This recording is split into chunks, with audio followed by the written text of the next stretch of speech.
Welcome back. So now to this morning's Newsmax crime report. Just how much COVID fraud still remains out there? Federal investigators say the digger they deep, the bigger the theft gets. Yeah, not surprised there. Well, the latest case involves a self-styled trans activist who has pleaded guilty to wire fraud after siphoning COVID relief money meant for a nonprofit. Newsmax crime correspondent Jason Mattera is here with all of the details. Jason, good morning. Mark, Alex, good morning. So Vladimir Corado, who also goes by Ruby, took in COVID funds for a nonprofit whose mission was supposedly to help homeless youth in Washington, D.C. But prosecutors say a sizable chunk of that money went on an international trip, landing in overseas bank accounts. Remorseful of, of making a mistake? Absolutely. That mistake broke federal law. Vladimir Orlando Ortega Corado, who goes by Ruby, is a trans activist. His new identity? Inmate.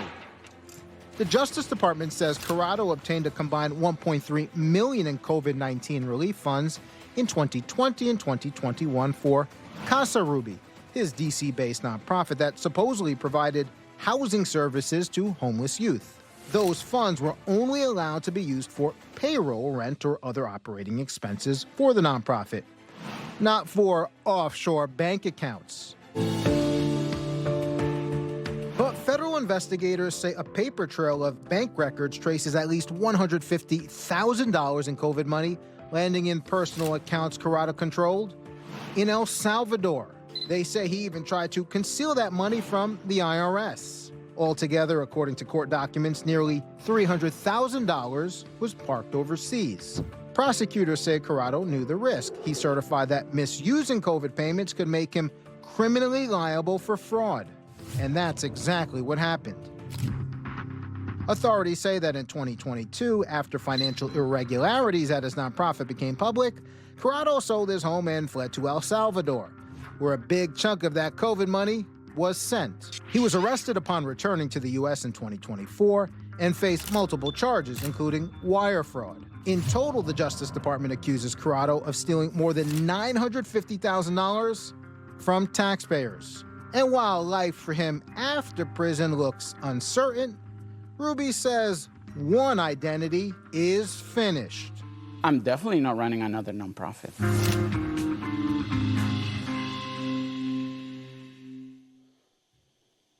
Mark, Alex, Vladimir Corado has pleaded guilty to wire fraud and was just sentenced to 33 months in federal prison, along with being ordered to pay back nearly $1 million in restitution. The judge also noted that Corado, who is a legal permanent resident but not a citizen, is likely to face deportation proceedings once his prison sentence is complete.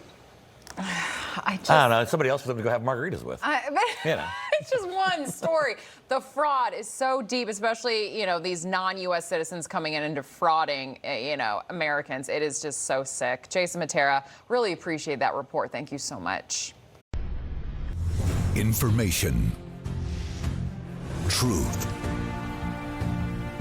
is freedom. Is Newsmax. It's real news for real people.